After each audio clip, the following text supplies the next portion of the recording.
Praise the Lord. ஆண்டவருடைய நாமத்துக்கு மகிமை உண்டாவதாக. Praise the Lord. Glory be to the name of the Lord. இந்த காலைவேளையிலேயும் மீண்டும் ஒரு முறை தேவனுடைய சமூகத்திலே இந்த காலைவேளையிலே கூடி வருவதற்கு தேவன் பாராட்டின அவருடைய அளவற்ற கிருபைக்காக கர்த்தரை நான் ஸ்தோத்திரிக்கிறேன். I once again thank God for giving us grace to come to His presence on this new day. 180 நாட்களில் நீதிமொழிகளின் புஸ்தகத்தை நாம் தியானிப்பதற்கு நாம் எடுத்த முயற்சியை இம்மட்டும் கர்த்தர் கொண்டு வந்திருக்கிறார். The Lord has so far brought us the challenge of reading the Bible in 180 days. இன்றைக்கு 66வது நாள். Today is day 66. இத்தனை நாட்கள் ஆண்டவர் கிருபையாய் கொண்டு வந்தார். The Lord has graciously led us so far. இந்த 11 வாரங்கள் உண்மையாகவே நடந்து வந்த பாதைகள் உண்மையாகவே கிருபை. So the path that we came through all these 11 weeks are really by His grace. ஒவ்வொரு நாளும் தேவன் வேண்டிய ஆலோசனைகளை தந்து வெளிப்பாடுகளை தந்து தேவன் அளித்த அவருடைய அளவற்ற கிருபை எண்ணி நான் தேவனை மனப்பூர்வமாய் ஸ்தோத்திரிக்கிறேன். I thank God wholeheartedly as a regard the revelation that the Lord has given, the truth and the way that the Lord has led us so far. கர்த்தருக்கு எல்லா மகிமை உண்டாகட்டும். All glory be to God alone. இந்த நாளிலேயும் தேவன் தம்முடைய இரக்கங்களையும் கிருபைகளையும் தேவன் நமக்கு வெளிப்படுத்தும்படியாக நாம் தேவனுடைய சமூகத்திலே நம்மை தாழ்த்தி ஜெபம் பண்ணுவோம். Let us once again humble ourselves and commit to the presence of the Lord for the Lord to reveal His grace and mercies on this day.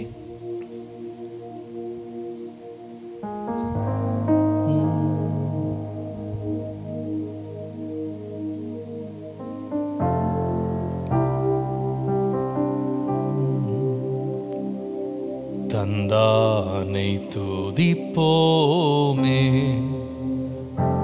திரு சபையோரே கவி பாடி பாடி தந்தானை துதிப்போமே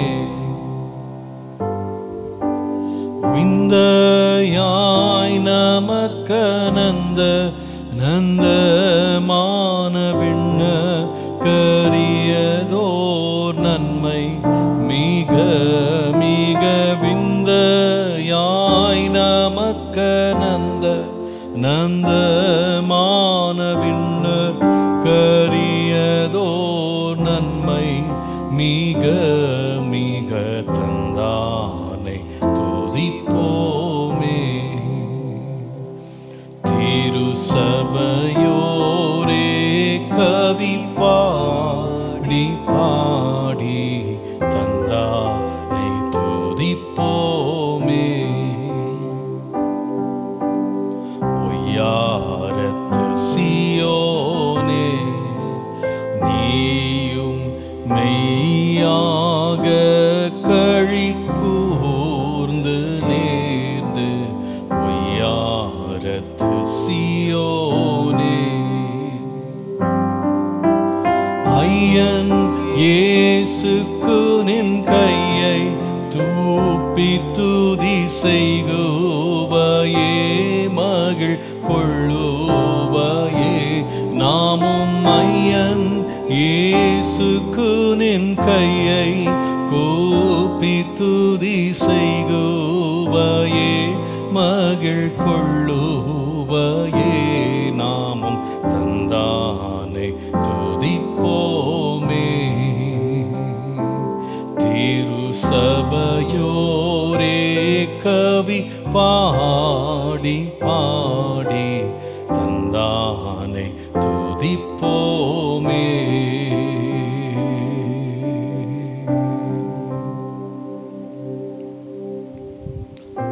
அன்பின் கர்த்தாவே, இரக்கங்களின் பிதாவே, ஜோதிகளின் பிதாவே, உம்மை நாங்கள் ஸ்தோத்திரிக்கிறோம். Our loving Father, our Father of mercies and Father of lights, we praise you, Lord. உம்முடைய சமூகத்திலே எவ்வளவேனும் நாங்கள் பிரவேசிக்க தகுதி இல்லாதவர்களாய் நாங்கள் இருக்கும் பொழுது உம்முடைய செல்ல குமாரனாகிய இயேசுவை எங்களுக்காக அனுப்பி எங்களுக்காக உம்மை வந்து சேர்வதற்கு வழியை உண்டாக்கினதற்காக உமக்கு நன்றி செலுத்துகிறோம். Lord, thank you for making us a way to reach you by sending your beloved Son to us, Lord, though we are not worthy to reach your presence, Father. இன்றைக்கும் கர்த்தாவே உம்முடைய பரிசுத்த பாதத்தில் நாங்கள் உட்கார்ந்து உம்முடைய வேதத்தின் மகத்துவங்களை அறிந்து கொள்ள இன்றைக்கு உம்முடைய முகத்தை பார்த்து நாங்கள் நிற்கிறோம். Lord, even today we are seeking your face and waiting, Lord, to come to your feet and Lord, seek your presence, Lord. ஆண்டவரே, இன்றைக்கு உம்முடைய கண்களில் உள்ள ஒளி எங்கள் மேல் பிரகாசிக்கட்டும். Lord, even today let the light of your eye shine upon us, Father. ஆண்டவரே,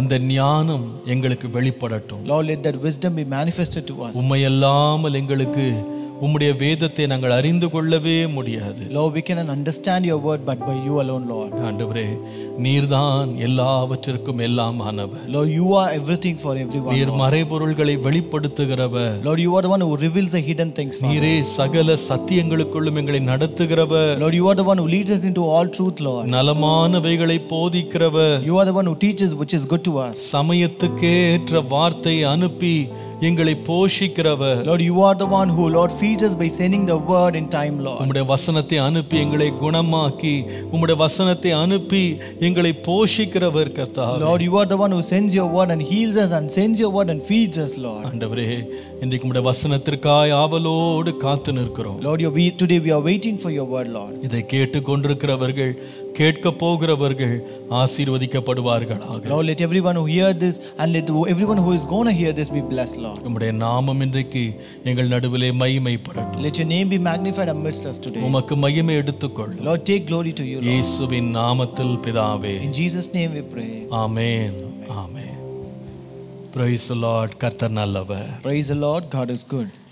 இந்த காலை வேளையிலேயும் நாம் நீதிமொழிகள் புஸ்தகத்தின் தியானத்தை நாம் தொடரலாம். Even this morning, let us continue our devotion from the book of Proverbs. நீதிமொழிகளின் புஸ்தகம் 3ஆம் அதிகாரம் 9 முதல் 10 வசனங்களை வாசிக்கலாம். Proverbs chapter 3 verses 9 and 10. உன் பொருளாலும் உன் எல்லா விளைவின் முதற் பலனாலும் கர்த்தரை கனம் பண்ணு. Honor the Lord with your possessions and with the first fruits of all your increase. அப்பொழுது உன் களஞ்சியங்கள் பூரணமாய் நிரம்பும், உன் ஆலைகளில் திராட்சரசம் புரண்டு ஓடும். So your barns will be filled with plenty and your vats will overflow with new wine. Praise the Lord. கர்த்தர் நல்லவர். God is good. ஆண்டவருடைய அளவற்ற கிருபையினாலே கொடுக்கிறதை குறித்து சில நாட்களாக நாம் தொடர்ந்து தியானித்து கொண்டிருக்கிறோம். By the grace of God, we are continually meditating about giving for few days. நாம் கர்த்தரை கனம் பண்ணுவதிலே ஒரு விதம், தேவன் நமக்கு கொடுத்த சம்பத்து நம்முடைய பொருளை கொண்டு கர்த்தருக்கு கொடுத்து கனம் பண்ணுவது. One of the way of honoring God is by giving the possessions and the first fruits which God has given us to God. நான் முதலாவது இந்த கொடுத்தலை குறித்த 7 சத்தியங்களை உங்களோடு நான் பேசினேன். First I spoke about the 7 truths about giving. 7 காரியங்கள். முதலாவது நாம் கவனித்தோம், கொடுத்தல் என்பது செய்கையை பார்க்கிலும் ஒரு மனப்பான்மை. First we saw giving is an attitude rather than an action. இரண்டாவது, கொடுத்தல் என்பது வாங்குவதை பார்க்கிலும் ஒரு பெரிய ஆசீர்வாதம். And second, giving is a blessing than to receive. மூன்றாவது, கொடுத்தல் என்பது ஒரு கற்பனை. Giving is a commandment. நான்காவது, கொடுத்தல் ஒரு தெய்வீக குணநலன் அல்லது சுபாவம். Fourth, giving is a divine nature. ஐந்தாவது, கொடுத்தல் நம்முடைய அன்பினுடைய வெளிப்பாடு. Fifth, giving is an expression of love. ஆறாவது, கொடுத்தல் என்பது ஒரு மனிதனுக்குள்ளே இருக்கும் உண்மையினுடைய அடையாளம். Sixth, giving is a sign of faithfulness. ஏழாவது, கொடுத்தல் என்பது தேவ பக்திக்கான அடையாளம். Seventh, giving is a sign of godliness. கர்த்தருடைய நாமத்திற்கு மகிமை உண்டாவதா. Glory be to the name of the Lord. தேவனை கனம்படுத்தி உயர்த்துவது என்பது ஏதோ ஒரு நன்மையை எதிர்பார்த்து ஏதோ ஒரு பிரதியுபகாரத்தை எதிர்பார்த்து நாம் செய்வதல்ல. So to glorify God or honor His God is not to do it by expecting some favor from God. ஆனால் தேவனுக்கு உரிய கனத்தை அவருடைய பிரியத்தின்படி நாம் கொடுப்பது. But actually it is like giving that glory according to the way that it pleases Him. நாம் ஆண்டவரை கனப்படுத்துவதனாலே தேவனுடைய மகிமை அதிகரிக்க போகிறதில்லை. So just because if you are going to glorify God, it is not to bestow glory to God. No. By glorifying God, we are not going to add to His glory. அவர் இன்னும் அதிகமாக மகிமையிலே உயர்ந்து விட போகிறதில்லை. It's not He will be exalted more in glory. தேவனை கனப்படுத்துவது, தேவனை மகிமைப்படுத்துவது அல்லது தேவனை உயர்த்துவது என்பது நம்முடைய எண்ணங்கள்ல அவரை உயர்ந்தவராக நாம நோக்கி பார்ப்பது. So to glorify God or honoring God is something that we exalt him in our thoughts.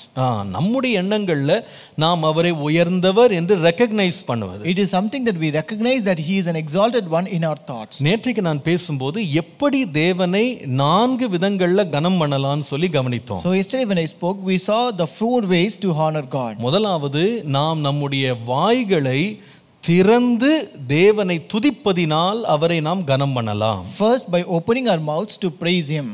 இரண்டாவது, தேவனை கனம் பண்ணுவது எப்படி? நாம் அவருடைய வார்த்தைக்கு கீழ்ப்படிவதினால் அவருக்கு நாம் கனத்தை செலுத்தலாம். Second, we can honor God by obeying his word. மூன்றாவது, தேவனை கனம் பண்ணுவது எவ்வாறு? நாம் நம்முடைய வாழ்க்கையை ஒரு ஒழுக்கமாக ஒரு கட்டுப்பாடோடு நாம் வாழும்போது அவருடைய நாமத்திற்கு நாம் கனத்தை சேர்க்கிறோம். Third, we can honor God by living an orderly life and a disciplined life. நம்முடைய சரீரங்களை ஜீவபலியாய் ஒப்பு கொடுத்து நம்முடைய சரீரங்களை பரிசுத்தமாய் நாம் பேணும் பொழுது அவருக்கு கனத்தை நாம் சேர்க்கிறோம். By offering our body as a living sacrifice and maintaining it in a holy manner, we give glory and honor to God. நான்காவது, நாம் எப்படி தேவனை கனம் பண்ணுகிறோம் என்றால் நாம் நம்முடைய காணிக்கைகளை தேவனுக்கு செலுத்துவதினால் அவரை நாம் கனம் பண்ணுகிறோம். The fourth way of honoring God is by our offerings. இந்த வசனத்தை குறித்து நான் திரும்ப தியானிக்க கர்த்தர் என்னை நடத்தினார். அது எனக்கு முதலாவது ரொம்ப பிரயோஜனமா இருந்தது. The Lord again and again led me to meditate on this verse and it was really useful for me. இந்த வசனத்துல இன்றைக்கு என்னை கவர்ந்த ஒரு வார்த்தை அந்த நீதிமொழிகள் 3:9 உன் பொருளால் என்று மாத்திரம் நிறுத்தாம உன் எல்லா விளைவின் முதற் பலனாலும் கர்த்தரை கனம் பண்ணுன்னு போடுறது. So the word that attracted me in the verse Proverbs 3:9, it does not only stop with honor the Lord with your possessions. Next it says with the first fruits of all your increase. அதாவது எந்த பலன் வேணா கொண்டு வான்னு சொல்லல. It does not say you can bring any of your increase. எந்த fruit வேணா கொண்டு வா, எந்த இன்க்ரீஸ் வேணா கொண்டு வான்னு சொல்லல. It does not say that you can bring any fruits of your increase. அவன் சொல்லுகிறது நீ கொண்டு வர்ற பலன் எப்படி இருக்கணும்னா முதற் பலனா இருக்கணும். But it says you should bring the first fruits of your increase. கர்த்தர் கனம் பண்றத நீ ஏதோ கடைசியில வரிசையில வச்சு நான் கனம் பண்ணக்கூடாது.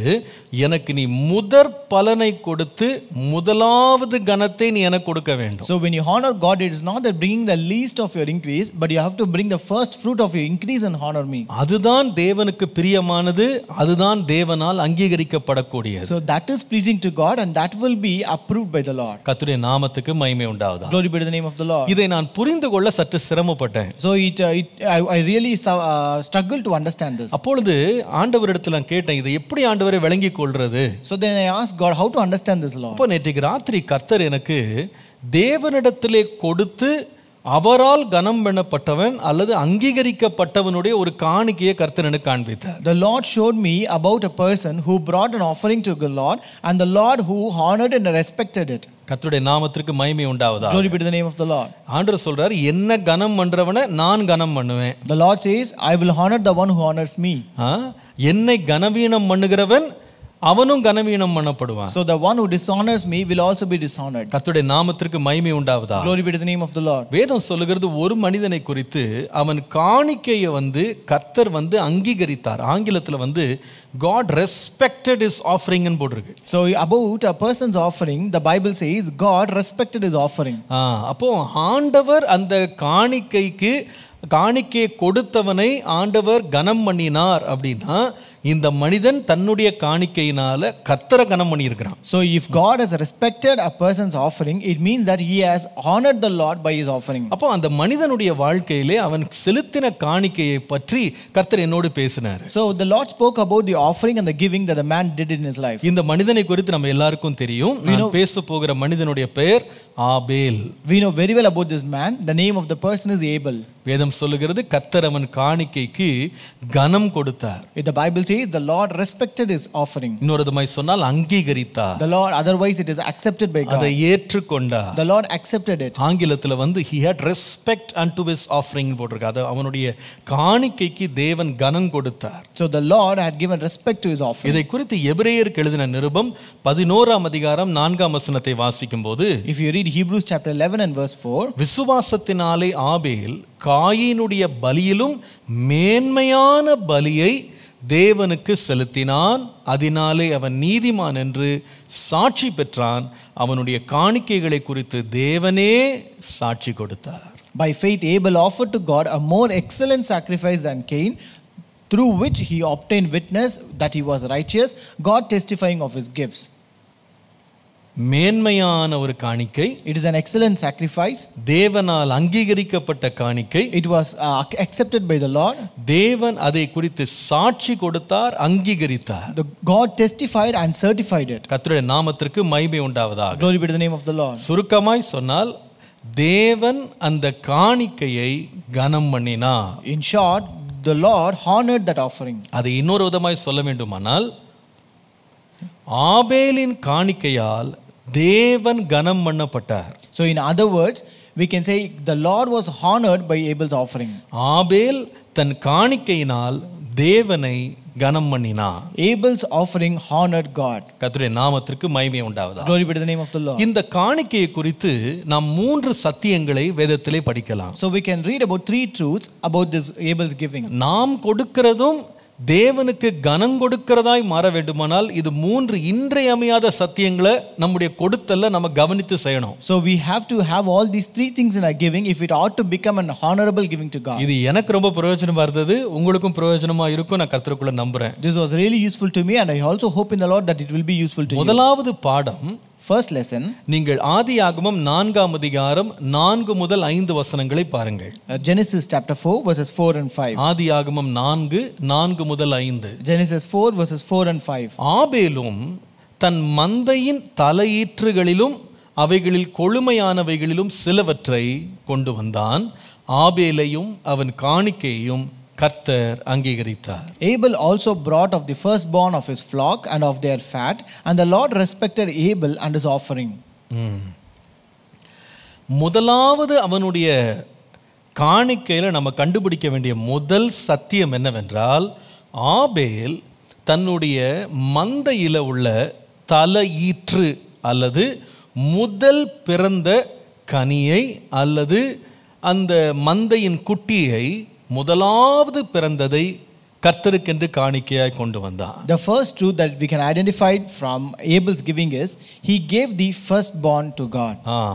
இன்னொரு விதமாய் சொன்னா இருக்கிறதுல தலையீற்று என்ன அதை கொடுத்தான். So in other words, he gave the first one among whatever he had. அதாவது முதல் தரமானது தலையீற்று என்பது பொதுவாகவே யாருக்கும் கொடுக்க மனசு வராது. So generally when it is firstborn or the best one, we will not have heart to give to anybody. ஆனால் வேதம் எப்பவுமே முதல் வர்றத கர்த்தருக்குரியது என்று நமக்கு மறுபடி போதிக்குது. But the Bible reiterates again and again that the firstborn belongs to God. யாத்ராகமத்தின் புஸ்தகம் 22ஆம் அதிகாரம் நீங்கள் 28 முதல் 29 வசனங்களை வாசித்து பாருங்களேன். If you read Exodus chapter 22 verses 28 and 29, யாத்ராகமம் 22 28ல இருந்து 29 வசனங்கள். Exodus 22 verses 28 and 29. கர்த்தருடைய நாமத்துக்கு மகிமை உண்டாவதாக. Glory be to the name of the Lord.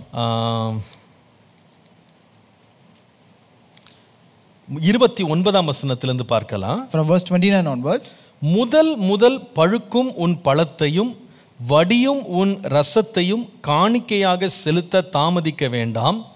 உன் குமாரரில் முதற் பேரானவனை எனக்கு கொடுப்பாயாக.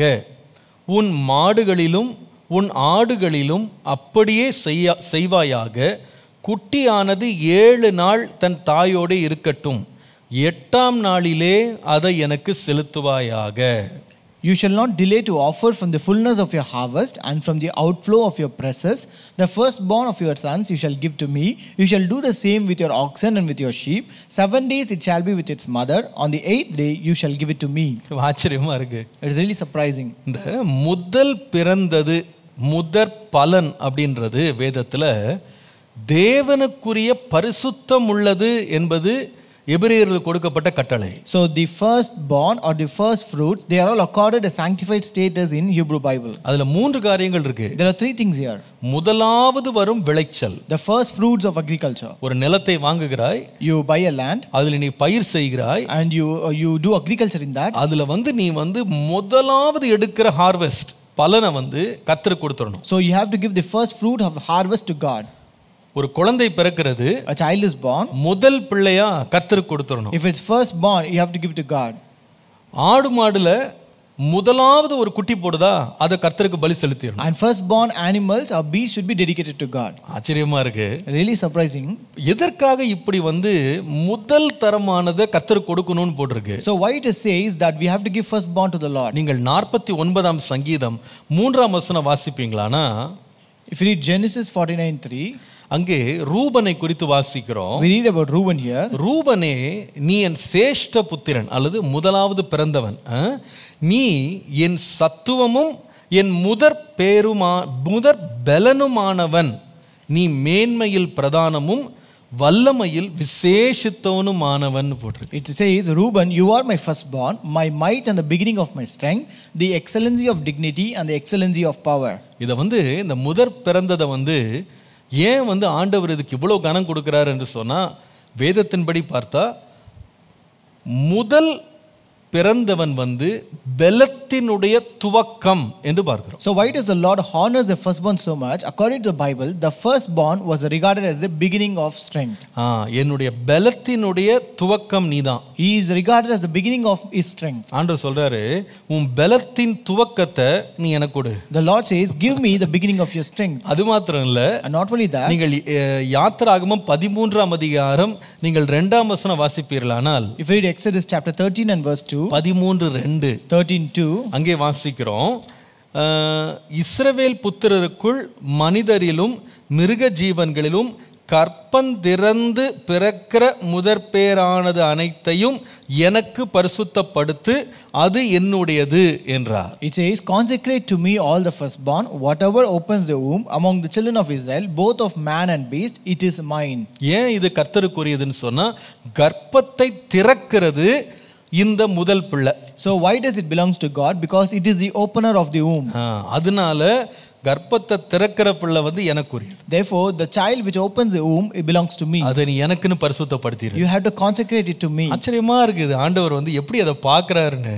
So it is really surprising how God looks at it. ஆண்டவர் சொல்றாரு, உன் பலத்தின் முதற் பலனை எனக்கு கொடுத்துரு.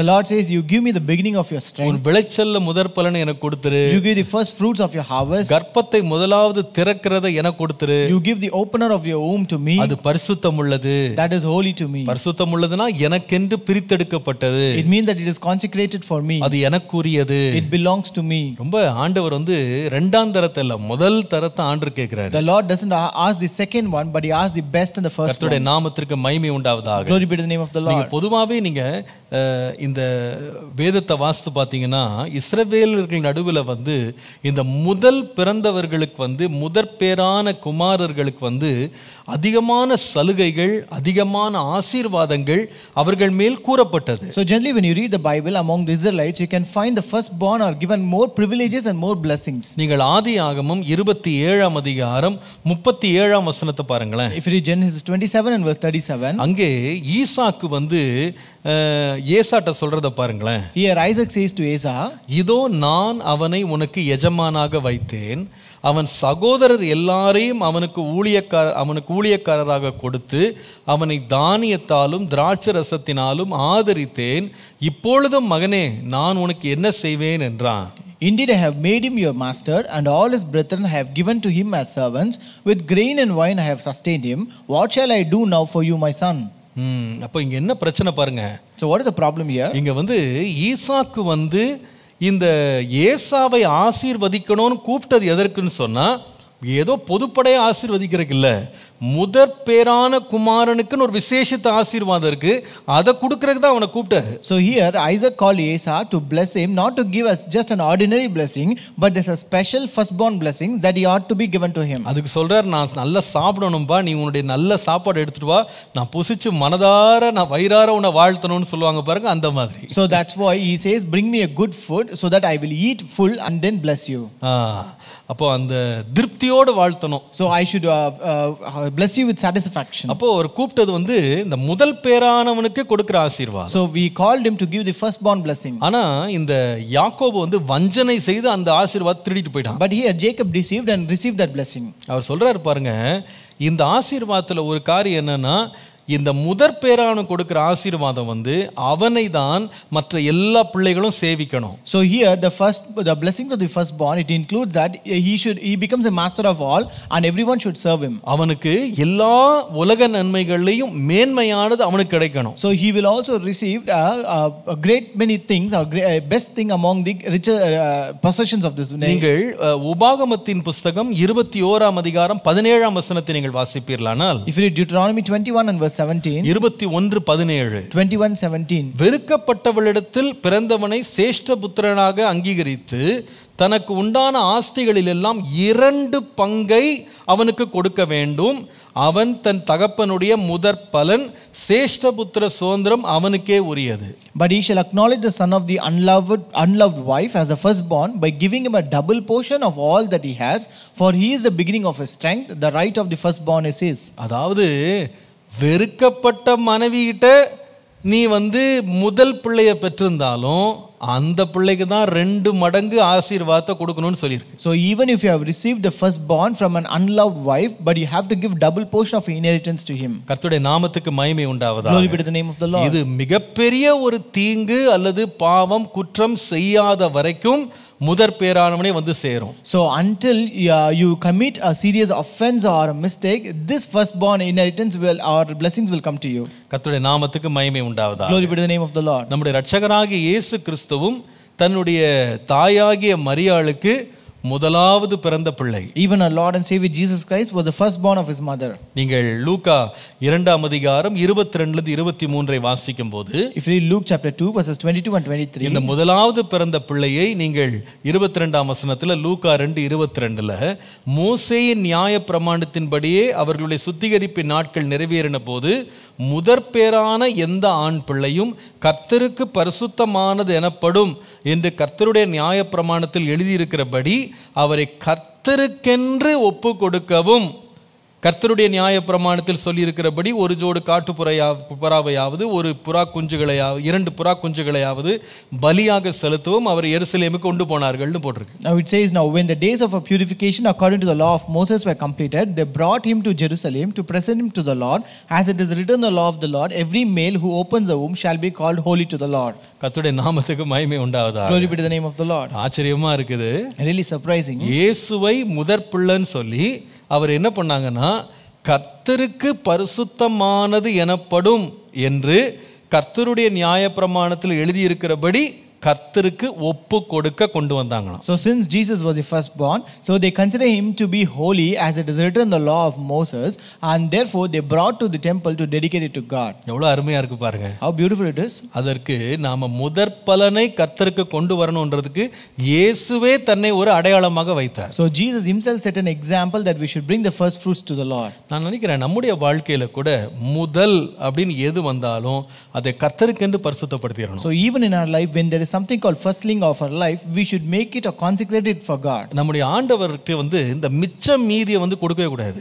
We should not give the leftovers to the Lord. அதனால தான் பாருங்க, நம்ம தசம பாகம்னு ஏன் நம்ம எடுக்கிறோம்னா, அது வந்து என்னுடைய பலத்தினுடைய முதற் பங்கு கர்த்தருக்கு. So that is why do we take this tithe? It's because it is the strength of my labor that I want to give to God. முதற் பங்கு கர்த்தருக்கு. The first portion belongs to God. அதை வந்து நான் ஏன் கொடுக்கிறேன்னா, ஆண்டவருக்கு காசு இல்லாதனால இல்ல. Why do I give this? Not because that God doesn't have any money.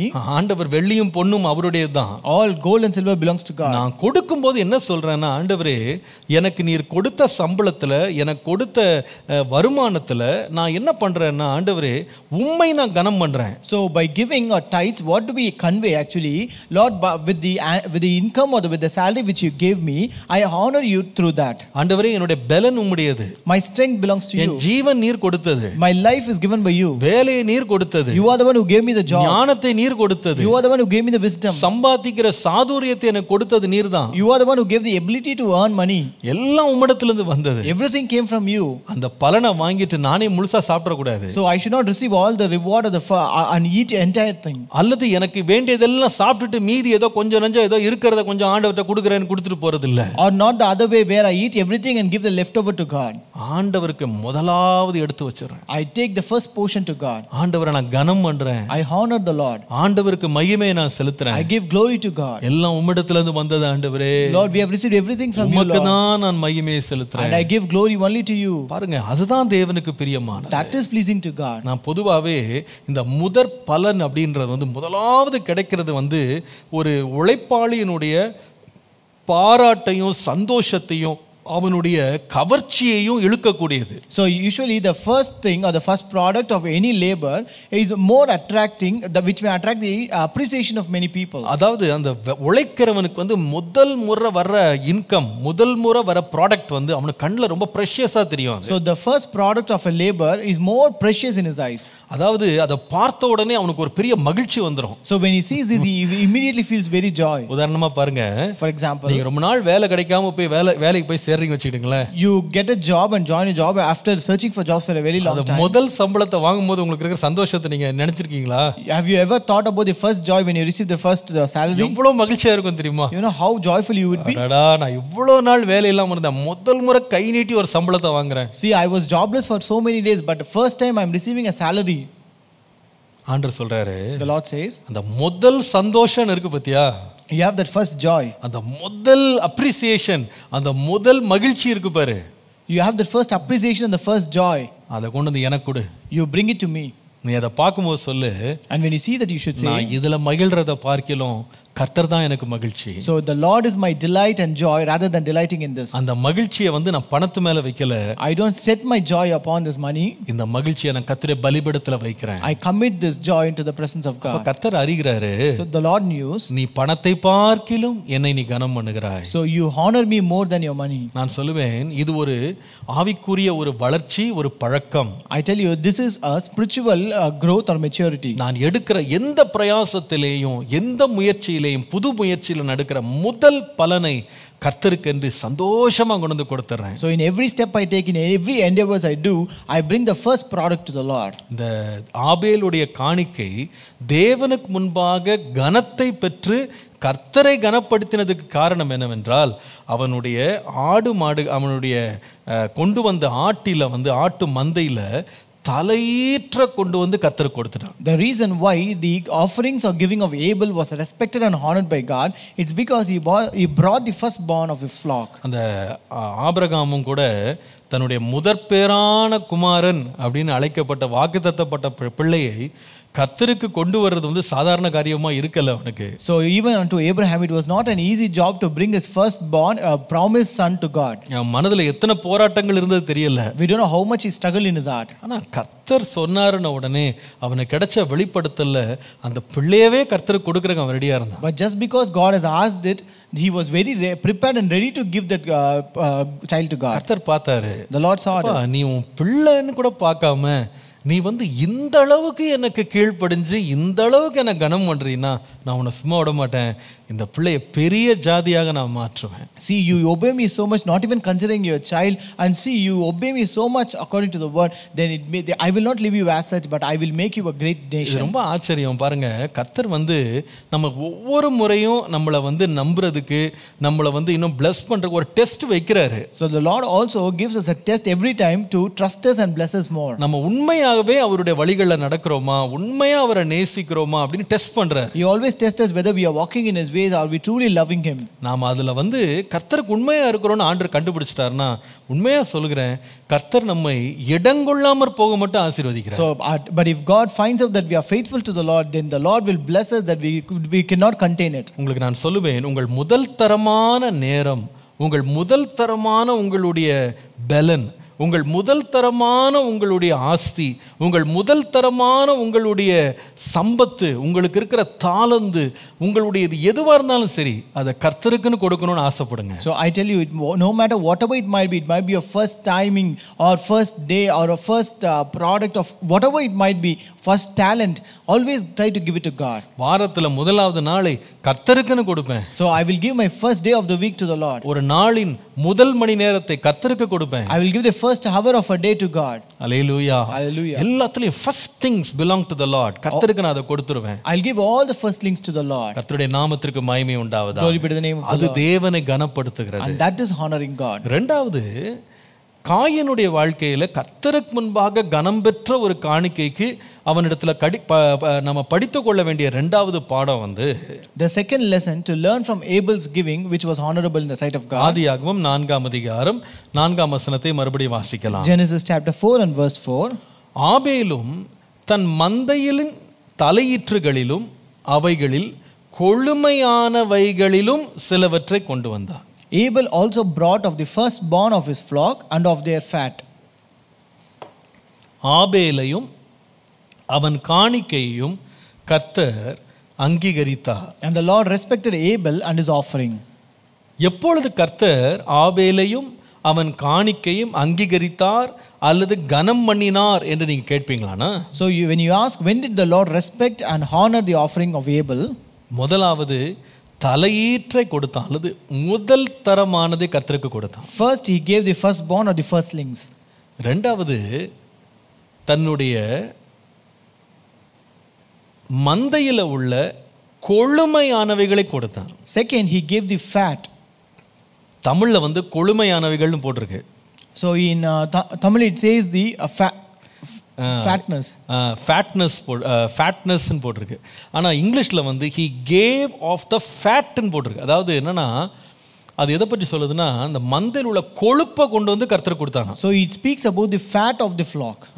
கொழுப்பு, the fat. நீங்கள் பைபிளில் வந்து காணிக்கை செலுத்தும் போது இந்த கொழுப்பை வந்து கர்த்தருக்கு கொடுக்கணும்னு அடிக்கடி வாசிக்கலாம். So even when you read the Bible, you can very often see whenever we bring offerings, we have to bring the fat to God. இந்த ஒரு மிருகத்தினுடைய சரீரத்தில் உள்ள குடல் மேல வந்து கொழுப்பு இருக்கும். So generally the fats are deposited on the intestines of animals. நீங்கள் லேவியராகமம் 3ஆம் அதிகாரம் 17ஆம் வசனத்துல வாசிக்கும் போது, if you read Leviticus chapter 3 and verse 17, கொழுப்பையாவது இரத்தத்தையாவது நீங்கள் புசிக்கலாகாது, இது உங்கள் வாசஸ்தலங்கள் எங்கும் உங்கள் தலைமுறை தோறும் நித்திய கட்டளையாய் இருக்கும் என்று சொல் என்றார். This shall be a perpetual ordinance throughout your generations in all your dwellings. You shall eat neither fat nor blood. இத வந்து நீங்க சாப்பிட கூடாது. You should not eat it. அத கர்த்தருக்கு தான் கொடுக்கணும். You should give it to the Lord. கர்த்தருடைய நாமத்துக்கு மகிமை உண்டாவதாக. Glory be to the name of the Lord. இந்த கொழுப்பு அப்படின்றது வந்து இன்னொரு இடத்துலயும் வேற ஒரு அர்த்தத்துல இதே அர்த்தத்துல வேற ஒரு இடத்துல பயன்படுத்தப்பட்டிருக்கு. So when you read about this fat, the same fat is also having the same meaning in another place. நீங்கள் அதை ஆதியாகமம் 45ஆம் அதிகாரம் 18ஆம் வசனத்துல வாசித்தீங்கன்னா, you can read in Genesis 45 and verse 18. 45:18. Genesis 45:18. உன் தகப்பனையும் உன் குடும்பத்தாரையும் கூட்டிக் கொண்டு என்னிடத்தில் வாருங்கள், நான் உங்களுக்கு எகிப்து தேசத்தின் நன்மையை தருவேன், தேசத்தின் கொழுமையை சாப்பிடுவீர்கள். Bring your father and your households and come to me. I will give you the best of the land of Egypt, and you will eat the fat of the land. அதோட அர்த்தம் என்ன? What does it mean? எபிரேய வார்த்தையில் இந்த கொழுப்புன்றது எதற்கு அடையாளமா இருக்குன்னா, so in Hebrew, what does this fat signifies? இருக்கிறதிலேயே சிறந்தது, இருக்கிறதிலேயே தலை சிறந்தது. It means the richest or the best among what we have. இருக்கிறதிலேயே தலை சிறந்தது, இருக்கிறதிலேயே ரொம்ப விசேஷமானது. So it means the richest or the best among what you have. அதுதான் கொழுப்பாம். That is fat. அப்போ ஆண்டவர் வந்து இந்த ஆபேலின் காணிக்கையை ஏன் ஏற்றுக்கொண்டார்னா, அவன் வந்து என்ன செய்தான்னா இருக்கிறதிலேயே சிறந்ததை கர்த்தரை கொண்டு வந்து கொடுத்தான். So the Lord also accepted and honored Abel's blessing, Abel's giving. It's because he brought the best and the richest of his blessing. பாருங்க, பொதுவா இந்த கொழுப்பு அப்படின்றது பாத்தீங்கன்னா அது வந்து எந்த ருசியும் இல்லாமல் இருக்கும். அது வந்து பொதுவா யாருக்கும் செரிக்காது அது. So generally when you see about this fat, it is virtually indigestible to us and flavorless. ஆனால் தேவனுக்கு முன்பாக இது வந்து ஒரு சரீர பலத்தினுடைய உச்சிதமானதுக்கு அடையாளமா இருக்கு. But to God it represents the greatness of the strength. அது வந்து தேவனுக்கு முன்பாக பரிசுத்தமாக பார்க்கப்படுகிறது. It is considered pure and it represents purity before God. அந்த கொழுப்பு எரிந்து அதிலிருந்து வர்ற வாசனை தேவனுக்கு சுகந்த வாசனையாக கருதப்படுகிறது. And when this fat is burnt and the aroma that comes out of it is considered to be a sweet aroma in the presence of God. நான் சொல்லுவேன், அதனால தேவனுக்கு வந்து எப்பவுமே வந்து இந்த முதல் தரமானவைகளை கொடுக்கிறதுல நாம பிரியப்படணும். So therefore we should always be pleasing to give the best one and the first one to the Lord. கர்த்தருடைய நாமத்துக்கு மகிமை உண்டாவதாக. Glory be to the name of the Lord. இத நான் புரிந்து கொள்றதுக்கு இந்த நீதிமொழிகள் 3:9-10 வசனங்களை வந்து நான் பல மொழியாக்கங்கள் இங்கிலீஷ்ல வாசித்து பார்த்தேன். இது எப்படி புரிஞ்சுக்கலாம் அப்படின்றதுக்கு. So in order to understand this, I read this Proverbs 3:9 and 10 in many other versions. இந்த முதல் தரமானது, முதற் பலன் அப்படின்ற வார்த்தையை எப்படியெல்லாம் எழுதியிருக்கிறாங்க அப்படின்னு சொல்லி நான் வாசித்து பார்த்தேன். So I read in many versions to identify how this word first fruits of all your increase is being given. நான் அந்த லைனை கொஞ்சம் வாசிக்கிறேன், உங்களுக்கு பிரயோஜனமா இருக்கும். I'll read out one by one, that will be useful for you. Amplified versionல எப்படி இருக்கு? Honor the Lord with your wealth and with the first fruits of all your crops ன்னு போட்டு பிராக்கெட்ல இன்கம்னு போட்டிருக்கு. திரும்ப Amplified classic version அப்படின்றதுல வந்து honor the Lord with your capital and sufficiency from righteous labors with the first fruits of your income. Capital அப்படின்னு போடு. Good News translationல வந்து honor the Lord by making him an offering from the best of all that your land produces. உன்னுடைய நிலம் வந்து கொண்டு வர்ற எல்லாத்துலயும் சிறந்ததை கர்த்தருக்கு கொடு. மெசேஜ் வெர்ஷன் அப்படின்ற ஒரு டிரான்ஸ்லேஷன்ல வந்து honor God with everything you own. Give him the first and the best. உனக்கு வர்ற முதல் தரத்தையும் முதலாவதையும் கர்த்தருக்கு கொடுத்துரு. NIRV அப்படின்ற வெர்ஷன், நியூ இன்டர்நேஷ்னல் ரிவைஸ்ட் வெர்ஷன்ல வந்து honor the Lord with your wealth. Give him the first share of all your crops. உன்னுடைய எல்லா விளைச்சல்லையும் முதல் பங்கை கர்த்தருக்கு கொடுத்துரு. வாய்ஸ் அப்படின்ற வெர்ஷன்ல வந்து pay tribute to the eternal in all of your affairs. Honor him with the best of what you make. நீ செய்கிற சிறந்ததை கர்த்தருக்கு கொடுத்துரு. அதில் எடுத்துக்கொண்ட வார்த்தைகள் என்னன்னு பார்த்தீங்கன்னா, வெளியில் வந்து வார்த்தைகள் வந்து உன்னுடைய செல்வம், The words that we can take from that is wealth, உன்னுடைய முதலீடு, your capital, நீ உனக்கென்று வைத்திருக்கிற எல்லா சிறந்தது, everything you own, நீ கையிட்டு செய்கிற எல்லா வேலை, all your affairs, உன்னுடைய வருமானம், your income, உன்னுடைய நிலம் கொண்டு வருகிற முதல் தரமானது சிறந்தது. best of all what your land produces, முதல் பங்கு, first share, நீ எடுத்து செய்கிற எல்லாவற்றிலும் தலை சிறந்தது, best of what you make. இதெல்லாம் நீ கர்த்தருக்கு கொடுத்துறணும். You have to give all these things to எனக்கு ரொம்ப God. ஆச்சரியமா இருந்தது. எனக்கு இன்னைக்கு பர்சனலா it was so useful to me. So personally it was really surprising and useful to me. இதுல இருந்து நான் 4 வார்த்தைகளை நான் புரிந்து கொள்றதுக்காக எழுதிட்டேன். So I wrote down 4 words so that I can understand from this. Four simple sentences. முதலாவது, we have to give everything we have been given. நாம் பெற்றுக்கொண்ட எல்லாமே தேவனுக்குரியது. Everything that we have groomed, நாம் வளர்த்தது எல்லாமே தேவனுக்குரியது தான். Everything that we have gained belongs to God. நாம் சம்பாதிப்பது எல்லாமே தேவனிடத்திலிருந்து வந்தது தான். Everything that we have gathered, நாம் சேர்த்தது எல்லாமே தேவனால் வந்தது தான். நம்ம கொடுக்கப்பட்டதும் அவர் கொடுத்தது தான். Everything that have been given is being given by God. நாம வளர்த்ததும் கர்த்தர் கொடுத்தது தான். Everything that we have groomed is given by God. நாம் சம்பாதித்ததும் கர்த்தர் கொடுத்தது தான். Everything that we have gained is given by God. நாம் சேர்த்ததும் கர்த்தர் கொடுத்தது தான். Everything we have been gathered is given by God. அதுல எல்லாவற்றிலேயும் முதல் தரமானதை கர்த்தருக்கு கொடுக்கணும். In all these things we should give the best to God. அதுல என்னெல்லாம் கொடுக்கணும்? What should we give? நான் சிம்பிளா 4 காரியம் எழுதினேன். I wrote simply 4 words. Number 1, நம்முடைய வருமானத்தில் முதற் தரமானதை கர்த்தருக்கு கொடுக்கணும். First we have to give the best of our income. இரண்டாவது, நம்முடைய சேமிப்பில் முதல் தரமானதை கர்த்தருக்கு கொடுக்கணும். Second, we have to give the best of our inventory. நம்முடைய ஞானத்தில் முதல் தரமானதை கர்த்தருக்கு கொடுக்கணும். Third, we have to give the best of our intellect. நம்முடைய இன்ஃப்ளூயன்ஸ், நம்முடைய இன்ஃப்ளூயன்ஸ் அப்படின்னா நம்முடைய தாக்கம், ஆதிக்கம், அதுலயும் முதல் தரமானதை கர்த்தருக்கு கொடுக்கணும். And also we should give the best of our influence. எதிலுமே இரண்டாம் தரமே கிடையாது. There is no second place. கர்த்தருக்கா அது எப்பவுமே பெஸ்டா இருக்கணும். If it's for God, it is always best. அந்த ஒரு attitude நமக்கு எப்பவுமே இருக்கணும். We should have that attitude always. அது தேவனுக்கு ரொம்ப பிரியமானது. That is very pleasing to God. அப்பா எப்பவுமே சொல்லுவாங்க, Our father used to say very often, வீடு கூட இரண்டாம் தரமா இருக்கலாம். Even your house can be a second level. நம்ம வச்சிருக்கிற தனிப்பட்ட விதமான எல்லாமே இரண்டாம் தரமா இருக்கலாம். Whatever you have for your personal things, it might be a second product. கர்த்தருக்கு அப்படினா ஃபர்ஸ்ட் குவாலிட்டி தான் இருக்கணும்னு சொல்லுவாங்க. But if it's for God, it should be the first quality.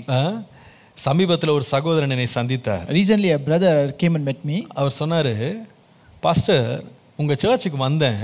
He told me, Pastor, I came to your church. நான் ஒண்ணு கண்டுபிடிச்சேன். I have found out one thing. நான் மிகைப்படுத்தி சொல்ல, அவர் சொன்ன வார்த்தை அப்படியே சொல்லுகிறேன். I'm not exaggerating. I'm telling what he said. அவர் சொன்னாரு, நீங்க ஃபர்ஸ்ட் கர்த்தருக்கு கொடுக்குறீங்க அப்படின்றது இந்த ஆலயத்தை பார்க்கும்போது எனக்கு தெரியுதுன்னு சொன்னார். When I see this church, it is very evident that you give the best and the first to the Lord.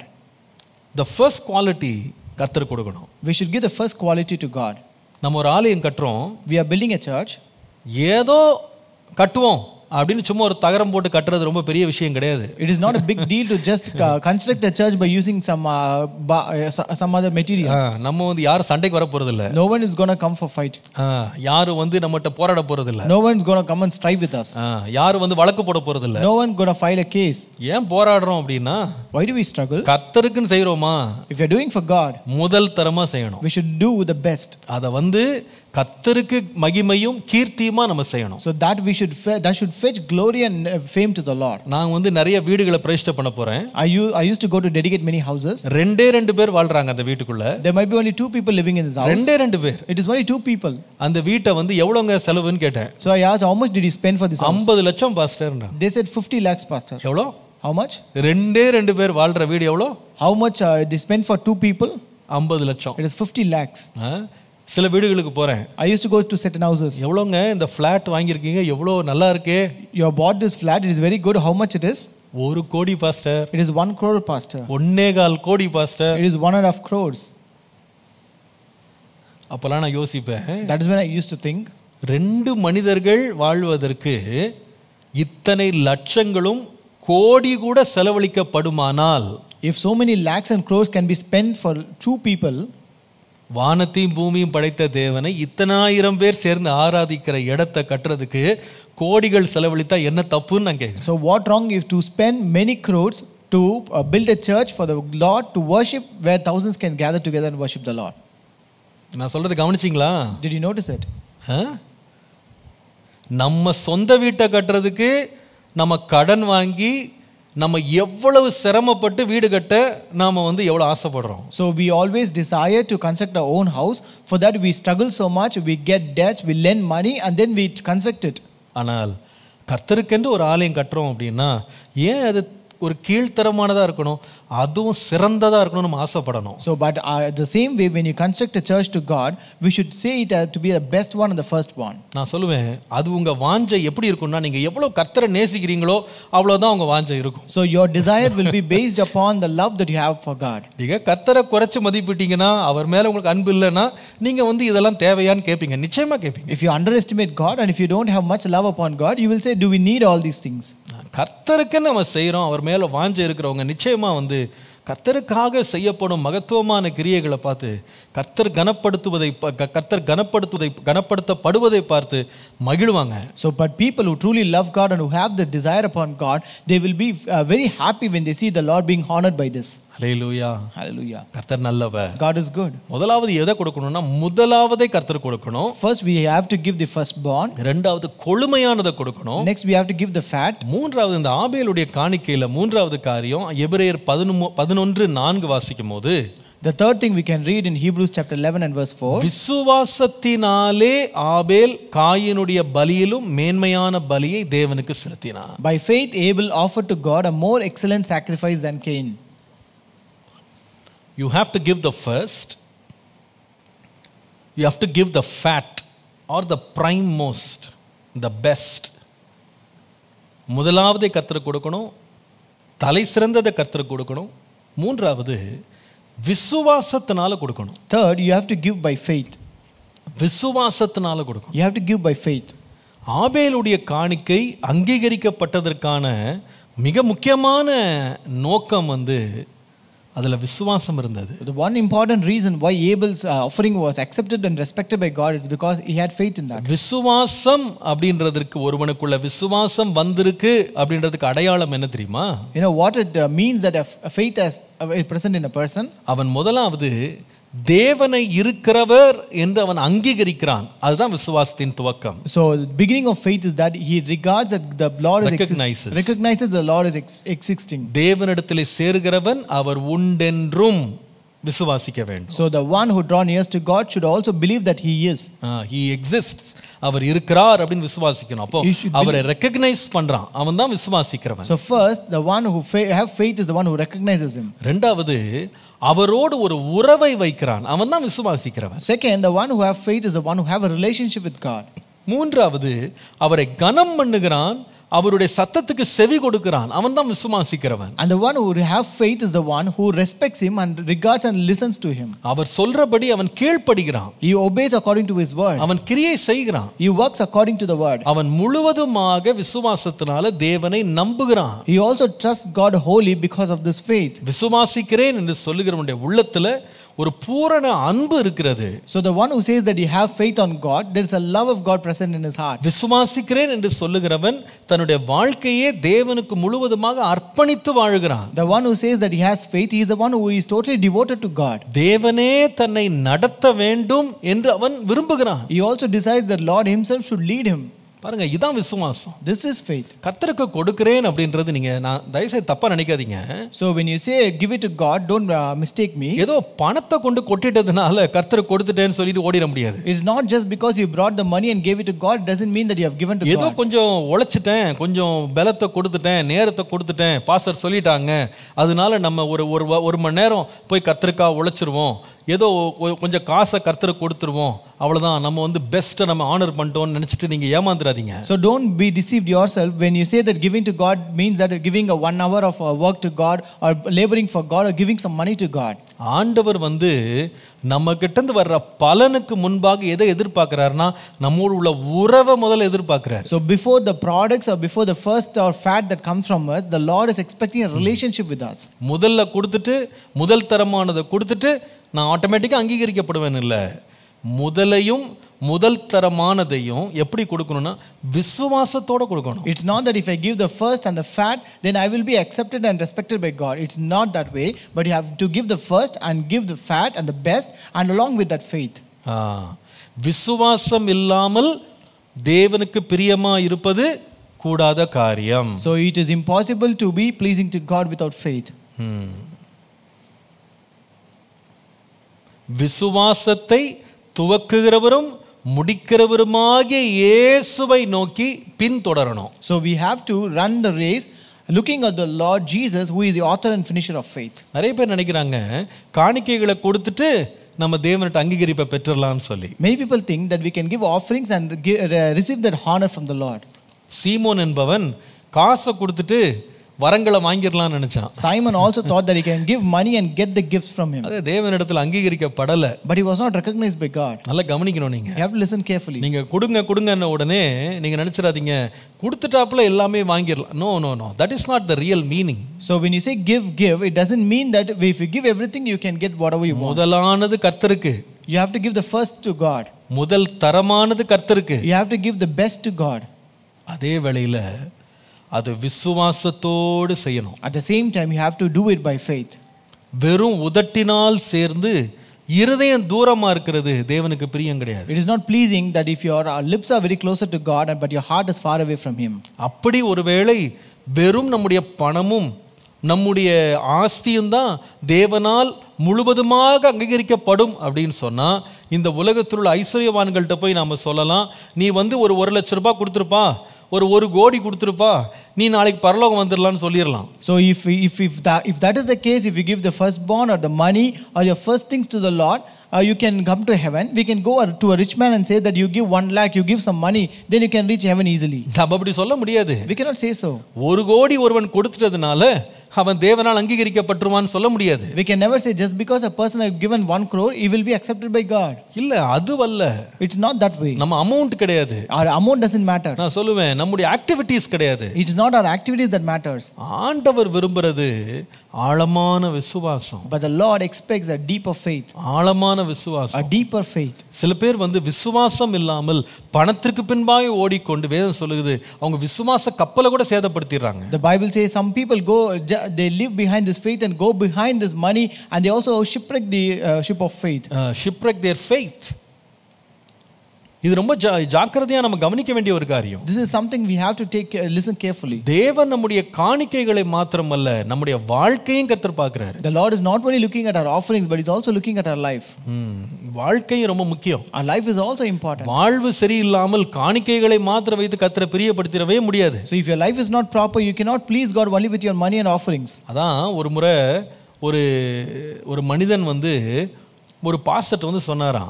Once a person came to a pastor and said, pastor, நான் வந்து ஒரு வாரமா என்கிட்ட ஆண்டவர் பேசுறாரு, உங்க ஸ்கூட்டர்ல வந்து ஒரு டயர் தேஞ்சு போச்சு, அந்த டயரை வாங்கி கொடுக்கணும்னு ஆண்டவர் என்கிட்ட பேசினாரு, இந்த டயர் வாங்கிட்டு வந்திருக்கேன் அப்படின்னு சொன்னாராம். So he came to the pastor and said, Pastor, for 1 week the Lord is speaking with me to get a new tire for your vehicle, so I brought this tire. அப்போ அந்த pastor கேட்டாராம். The pastor asked him, tyre வாங்கிட்டு வந்ததெல்லாம் ரொம்ப நல்லதுதான். It is good that you brought this tire. நீ 3 மாசமா திருவிருந்து எடுக்கலையாப்பா, அதை பத்தி கர்த்தர் உங்ககிட்ட பேசலையா? But you have not taken part in this Holy Communion for 3 months. Did not God speak about this to you? உன் டயர் எனக்கு தேவையில்லை, உன் ஆத்துமா தான் எனக்கு தேவை. I don't want your tire, I want your soul. உன்னுடைய வாழ்க்கையை முதல்ல சரிப்படுத்து, அப்புறமா உன் காணிக்கையை கொண்டு வந்து கொடு. First set right your life and then come and give your offering. நிறைய பேர் நம்ம நினைக்கிறோம் காணிக்கையை கொடுத்து தேவன் அங்கீகரிப்பை பெற்றறலாம். Many people think that we can give offering to the Lord and receive acceptance from the Lord. நீங்க அந்த வசனத்தை கரெக்ட்டா வாசித்தீங்கன்னா, If you read that verse correctly, கர்த்தர் ஆபேலையும் அவன் காணிக்கையையும் அங்கீகரித்தார். The Lord respected Abel and his offering. அப்ப காணிக்கைக்கு முன்னால் அங்கீகரிப்பு பெற்றது யாருன்னா ஆபேல். So it was Abel who received this respect and honor before his offering. கவனிச்சீங்களா? Did you notice it? ஆபேலுக்கு அங்கீகாரம் இல்லாமல் அவன் காணிக்கைக்கு அங்கீகாரம் வரப்போறது இல்ல. So without Abel being approved or respected, his offering will not be respected at all. நான் சொல்லுவேன், நம்முடைய காணிக்கை அல்ல, முதலாவது நம்முடைய வாழ்க்கை தேவனை கனம் பண்ணணும். So it is not our offerings, but our life should first honor God. எப்படி நான் தேவனை கொடுப்பதினால் நான் கனம் பண்ணுவது? So how to honor God by giving? நம்முடைய வாழ்க்கையை குறித்து நம்ம இன்னைக்கு யோசித்து பார்ப்போம். Let us think about our life today. ஆண்டவரே, என் வாழ்க்கையில முதலாவது கர்த்தருக்கு கொடுக்கணும் நான் பிரியப்படுறேனா? Lord, am I desired to give the firstlings of my life to God? அந்த முதல் காரியத்தை எனக்குன்னு வைத்துக் கொள்றேனா, மற்றவங்களுக்கு யாருக்காவது நான் கொடுக்கறேனா? Or am I keeping that first for myself or giving to someone else? அந்த முதலாவது அன்பு உமக்கு இருக்கா? Lord, do I give that first love to you? முதலாவது பலன் உமக்கு கொடுக்கணும் அப்படின்ற ஒரு வாஞ்சை எனக்கு இருக்கா? Do I have the desire to give the first product to you? அது மீந்தது மிச்சமானதை உமக்கு கொண்டு வந்து கொடுக்கறேனா? Or am I bringing the leftovers or whatever is left behind? என்னுடைய வாழ்க்கையில முதல் தரமானதை கர்த்தருக்கு கொடுக்கணும் அப்படின்னு நான் வாஞ்சிக்கிறேனா, அல்லது ஆண்டவருக்கு ஏதோ கிடைச்சா போதும், ஏதோ கொடுத்தா போதும், ஏதோ கட்டினா போதும் அப்படின்னு நான் நினைக்கிறேனா? Lord, am I desiring to give the first quality and the best one in my life, or am I just thinking to give whatever is okay for the Lord? என்னுடைய வாழ்க்கையின் பிரின்சிபல் என்ன இருக்கணும்னா, லீஸ்ட் எனக்கு, best ஆண்டவருக்கு. My life principle should be least for me and best to God. யோவான் ஸ்நானகன் சொன்னார் பாருங்க, As John the Baptist said, நான் சிறுக வேண்டும், அவர் பெருக வேண்டும். let me decrease and let him increase.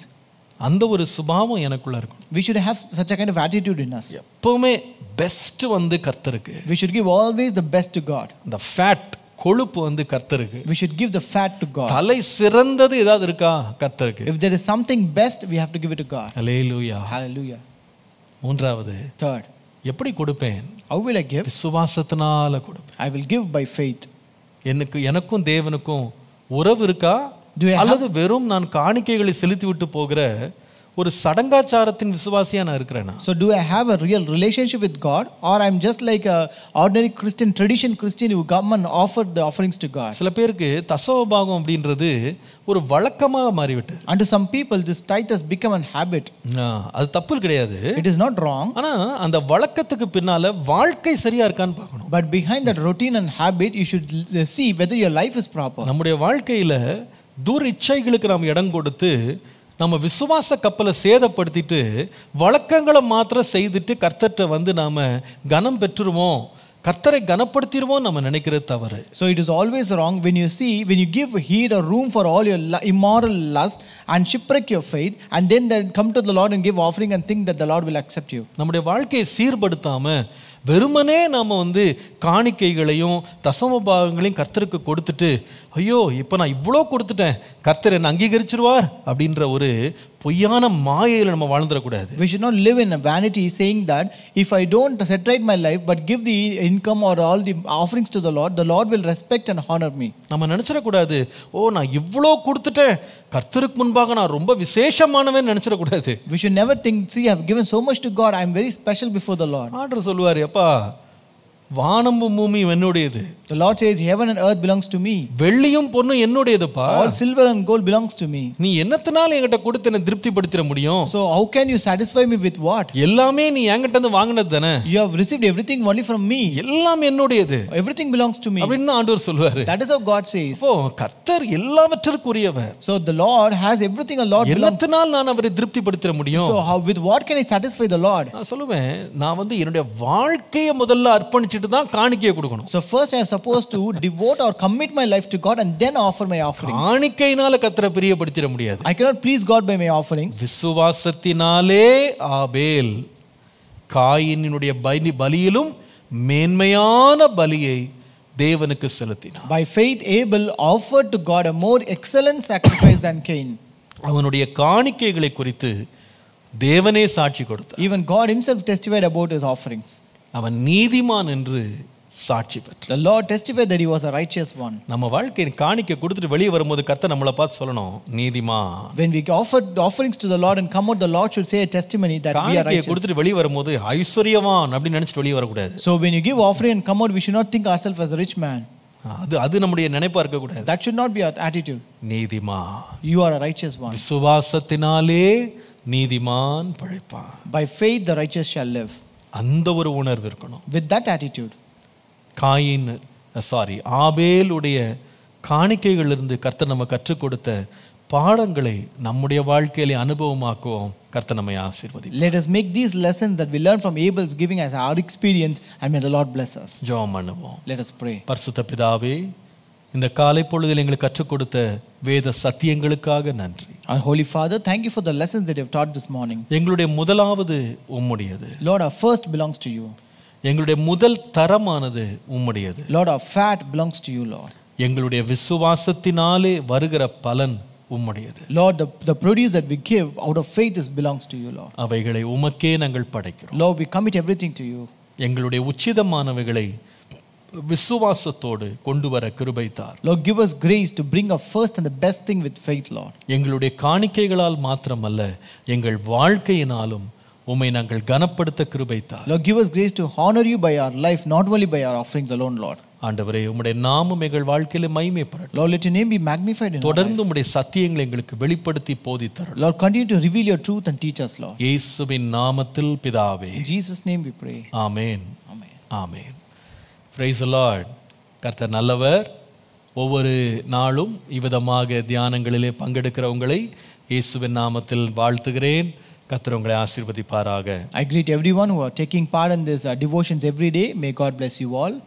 இந்த தியான கூட்டங்கள் தொடர்ந்து திங்கட்கிழமையிலிருந்து மறுபடியும் தொடரும். So this devotion will again continue from Monday onwards. இந்த தியானத்தில் நடத்துறதுக்கு ஒரு காரணம் 180 நாட்களில் வேதம் முழுவதையும் வாசிக்கிறது உங்களை தொடர்ந்து தூண்டுறதுக்கு தான். So the reason why we conduct this devotion is just to encourage you to read the Bible in 180 days. இன்றைக்கு வாசிக்க வேண்டிய வேத பகுதி 180 நாட்களில் இன்றைக்கு வாசிக்க வேண்டிய வேத பகுதி யோபுவின் புஸ்தகம் 21 முதல் 25 அதிகாரங்கள். The scripture portion for today is from the book of Job, chapter 21 to 25. இந்த 5 அதிகாரங்கள் தான் இன்றைக்கு வாசித்துருங்க. We have only 5 chapters today, so read it. நாளைக்கு ஞாயிற்றுக்கிழமை. Tomorrow is Sunday. உங்க டைம் டேபிள்ல பாத்தீங்கன்னா அது காம்பன்சேஷன் டேன்னு போட்டிருக்கும். So if you have in your schedule, you can identify it as compensation day. எதற்கு காம்பன்சேஷன் சொன்னா, ஒருவேளை இந்த வாரத்துல ஏதாவது வாசிக்காம விட்டுருந்தீங்கன்னா எல்லாம் சேர்த்து வாசிக்கிறதுக்கு நாளைக்கு ஒரு நாளை நாங்க எக்ஸ்ட்ரா நாளா கொடுத்துருக்கோம். So we have given extra day as compensation day tomorrow for you to complete the pending portion which have left in this. நாளைக்கு உட்கார்ந்து வாசித்து முடிச்சிருங்க. You read it tomorrow and complete it. கர்த்தர் உங்களை ஆசீர்வதிப்பார். May God bless you. வீண் சிந்தனையை வெறுத்து உம்முடைய வேதத்தில் பிரியப்படுகிறேன். I hate vain thoughts, but I love your law. வேதத்தை வாசிங்க, நேசிங்க, தியானிங்க. அதனால் ஆசீர்வாதம் பெறுங்க. Read the Bible, meditate it and love it and you will be blessed by it. கர்த்தர் தொடர்ந்து உங்களை ஆசீர்வதிப்பார். May God continue to bless you. நாளை முதல் நம்முடைய ஞாயிற்றுக்கிழமை ஆராதனைகள் நேரடியாக இங்கே தொடரும். From tomorrow onwards, our Sunday services will be conducted in person here. சந்தோஷமா கர்த்தருடைய ஆலயத்துக்கு வாருங்கள். Come to the church with joy. கர்த்தர் தாமே நம்முடைய ஆராதனைகளை ஆசீர்வதிப்பாராக. May God bless all our services. காலை தியானங்கள்ல கூட நேரடியா வரணும்ன்றவங்க நீங்க வரலாம். If you want to take part in this morning devotion directly, you can come and take part in கர்த்தர் that. உங்களோடு இருந்து உங்களை வழிநடத்துவாராக. May God be with you and lead you. கர்த்தர் உங்களை ஆசீர்வதிப்பாராக. May God bless you. Amen.